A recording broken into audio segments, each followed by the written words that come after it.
유엔 안전보장이사회가 미국의 요청으로 북한의 최근 미사일 발사 문제와 대응책을 협의하기 위해서 회의를 열었습니다. 미국이 국제사회를 동원해 대북 압박을 강화하려는 의도인데 북한의 추가 도발을 막기 위한 구체적인 조치가 나올지 주목됩니다. 워싱턴 연결해서 자세히 알아보겠습니다. 강태욱 특파원. 네, 워싱턴입니다. 네, 2년 만에 미국이 회의 소집을 요청했는데요. 회의는 끝났습니까? 네, 현지 시각 오후 3시, 우리 시각 5시 6분쯤에 안보리 회의가 15개 이사국 대표가 참석한 가운데 시작됐는데요. 약간 늦게 시작돼서인지 1시간으로 예정된 회의는 여전히 진행되고 있습니다. 15개 이사국 가운데 지금 현재는 9번째로 코트 디부아르 대사가 발언하고 있는 상황입니다. 회의는 의장국인 미국의 켈리 크래프트 유엔 주재 미국 대사의 주도로 진행되는데요. 크래프트 대사는 올해 들어서만 20여 발에 이를 정도로 북한의 미사일은 사거리에 관계없이 영내의 안보와 안정을 위협하는 일이라며 이에 대한 대책을 논의할 필요가 있다고 말했습니다. 또 이 같은 북한의 도발로 미국과 북한 간에 오가는 협상이 문을 닫을 위험에 처해 있다며 이사국 회원들이 한 목소리로 대처할 필요가 있다고 강조했습니다. 크래프트 대사는 그러면서 1년 반여 동안 북한과 협상을 진행해 오면서 미국은 상응하는 조치를 취하고 유연한 접근을 할 준비가 돼 있다며 북한의 과감한 결단을 촉구하기도 했습니다. 이번 회의는 그동안 유럽 나라들이 요청해 이루어졌던 비공개 회의와는 달리 미국이 요청했고 공개로 열리고 있습니다.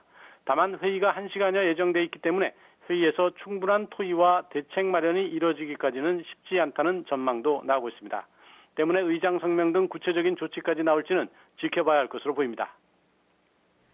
네, 북미 실무협상 대표인 스티븐 비건 국무부 부장관 지명자도 유엔에 갔는데요. 미국이 다각도로 북한을 압박하는 분위기죠.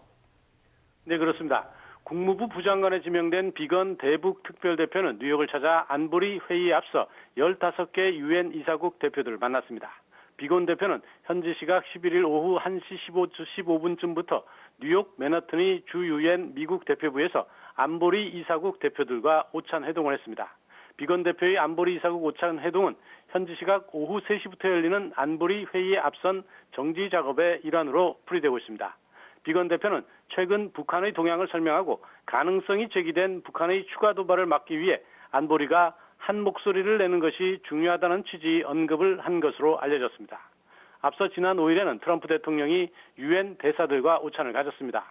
또 하루 전에는 미러 외무장관 회담차 워싱턴을 방문한 라브로프 러시아 외무장관과도 만났는데요.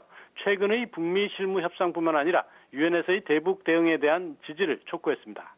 또 앞서 이뤄진 미러 외무장관 회담 뒤 기자회견에서 마이크 폼페이오 국무장관은 북한의 대륙간 탄도미사일과 핵실험을 하지 않고 비핵화를 하겠다는 약속을 지키라고 촉구했습니다.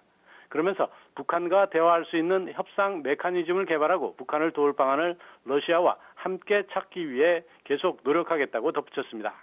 이렇듯 트럼프 행정부 관료들이 북한을 압박하고 나선 데 이어 유엔 제재 등으로 실질적인 조치까지 할 수 있다는 신호까지 내비친 만큼 북한의 반응도 주목되고 있습니다. 지금까지 워싱턴에서 YTN 강태욱입니다.